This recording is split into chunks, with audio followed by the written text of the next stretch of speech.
রাসূলুল্লাহ সাল্লাল্লাহু আলাইহি ওয়াসাল্লাম যখন মেরাজে গিয়েছেন, তো রসুলকে মেরাজে যাওয়ার সময় আলমে বরজখের এই এলাকা দিয়ে নিয়ে যাওয়া হয়েছে।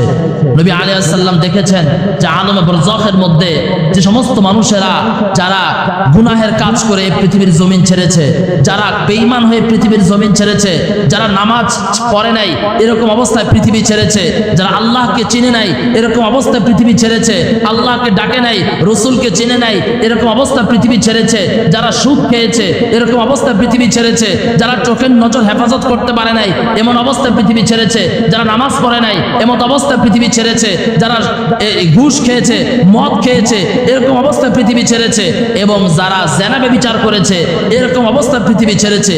এদের অবস্থা কি হবে পরকালে? না ভাই বাবা, পরকালে না, পরকালের আগেই মৃত্যুবরণ করার পর আলমে বরজখের মধ্যে তাদের রূহের সাথে কি হচ্ছে রাসূলুল্লাহকে দেখিয়ে নেওয়া হয়েছে। নবী আপনি দেখেন আপনার উম্মতের অবস্থা, দেখে দেখে আপনি আবার দুনিয়াতে গিয়ে আপনি প্রচার করবেন, এই আমার উম্মত এই গুনাহ করলে আল্লাহ পরকালের আগ পর্যন্ত এই শাস্তি দিচ্ছে, এই গুনাহ করলে আল্লাহ কিয়ামতের আগ পর্যন্ত এই শাস্তি দেওয়া হচ্ছে, অতএব সাবধান, গুনাহগুলো ছেড়ে দাও। রাসূলুল্লাহ দেখেছেন, নবী যাচ্ছেন মেরাজে আলমে বরজখের দিয়ে, রাসূলুল্লাহ দেখেন একটা তুন্দুল রুটি তৈরি করে যে চুলার মধ্যে, এই চুলা দেখছেন সবাই? হ্যাঁ দেখছেন চুলাটা কেমন? ভিতরে অনেক গভীর কিনা, আর উপরের মুখ ভিতরের মতো কি প্রশস্ত? একটু চাপানো না? আর ভিতরে খুব প্রশস্ত, অনেক প্রশস্ত।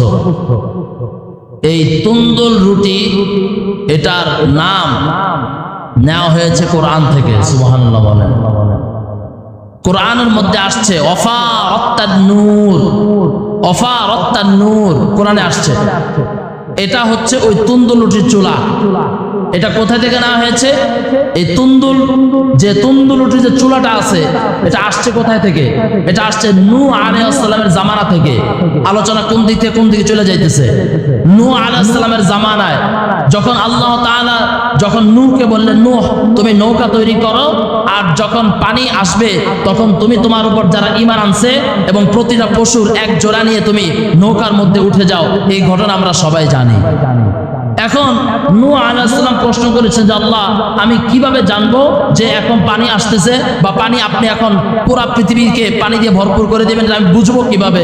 তখন আল্লাহ তাআলা বলেছেন যে একটা চুলার মধ্যে তুমি দেখবা যে চুলার মধ্যে আগুন জ্বলছে, উপরে ভাতও রান্না হইতেছে, কিন্তু নিচ থেকে পানি উঠতেছে, চুলার ভিতর দিয়ে আগুনের ভিতর দিয়ে পানি উঠতেছে। যখন তুমি দেখবা যে চুলার ভিতর থেকে পানি আসতেছে, তখন তুমি মনে করবা এখনই আল্লাহ তাআলা পুরো পৃথিবী পানি দিয়ে ভাসিয়ে দিবেন, বেঈমানদেরকে আল্লাহ ধ্বংস করে দিবেন। এই যে চুলার ভিতর থেকে পানি উঠা, এটাকে আল্লাহ তাআলা কোরআনে বলেছেন ওয়াফারাত্তান নূর। এখান থেকে তুন্দুল রুটি আসছে। তুন্দুল রুটি মূলত রুটির নাম তুন্দুল হয়েছে কেন জানো? ওই চুলার কারণে, ওই চুলাটার কারণে নাম দিয়েছে কি বলেন না? চুলার কারণে নামটা হয়েছে তুন্দুল রুটি। মুহতারাম হাজিরিন, রাসূলুল্লাহ যাচ্ছেন আলমে বরজখ দিয়ে আসমানে, তো তখন তিনি দেখেন এই তুন্দুলের যে চুলা আছে, তো এরকম একটা চুলা এটা ঘুরতেছে। তো ঘুরতেছে কিসের মতো? ওই যে আমাদের দেশে যে ছাদ ঢালাই দেয় না, এই ছাদ ঢালাই দেওয়ার যে মাল তৈরি করে একটা মেশিনের মধ্যে যে ঘুরে, দেখছেন এই মেশিনটা অনেকটা তুন্দুলের চুলার মতো না? খেয়াল আছে আপনি দেখছেন, সবাই তো দেখছেন, দেখবেন তুন্দুলের চুলার মতো, মাথাটা একটু চাপা আর ভিতরটা খুব প্রশস্ত। তো এই মেশিনটা যেভাবে ঘুরে, এই চুলাটা যেভাবে ঘুরে, ঠিক তেমনি ভাবে রাসূলুল্লাহ দেখেন আলমে বরজখে যেরকম একটা চুলা ঘুরতেছে, এরকম ঘুরতেছে। নবী আলাইহিস সালাম তাকিয়ে দেখলেন যে এই চুলাটার ভিতরে তুন্দুল রুটি যেরকম নিচ দিয়ে প্রচুর আগুন, তো এই চুলাটার মধ্যে প্রচুর আগুন, আর এটা ঘুরতেছে, আর এটার ভিতরে শত শত পুরুষ এবং নারী। নাউযুবিল্লাহ। তো আপনারা দেখবেন এই সিমেন্ট আর খোয়া যে গুলায়, এটা যখন ঘুরে তখন দেখবেন যে মালগুলো আছে, এই মালগুলো নিচ থেকে একবার মাথায় চলে আসে না, আবার ঘোরার কারণে আবার উপর থেকে ভিতরে চলে যায় না? ঠিক তেমনি ভাবে হাদিসের মধ্যে আসছে যে এই চুলাটার মধ্যে যতগুলো পুরুষ এবং নারী আগুনে জ্বলতেছে, তো তারা এরকম ঘুরতে ঘুরতে মাথায় চলে আসে, বের হয়ে যেতে চায়, কিন্তু এটা ঘোরার কারণে আবার উপর থেকে ভিতরে চলে যায়। রাসূলুল্লাহ জিজ্ঞাসা করছেন, জিবরাইল, কারা এরা?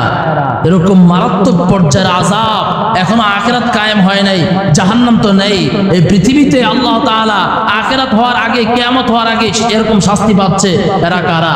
জিবরাইল আলাইহিস সালাম বলে, হুজুর, এটা হচ্ছে আপনার ওই সমস্ত উম্মত যারা পৃথিবীর জমিনে যারা জিনা ব্যভিচার করেছে। বলেন নাউযুবিল্লাহ। এজন্য ভাই, গুনাহ তো করেন, তো গুনাহ যদি আল্লাহ মাফ করেন, আমাদেরকে হেফাজত থাকার তৌফিক দান করেন।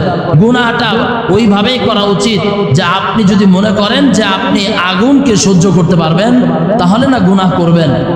এই আযাবটা রাসূলুল্লাহ নিজের চোখ দিয়ে দেখে আসছে, পরকালে না আরো আগে?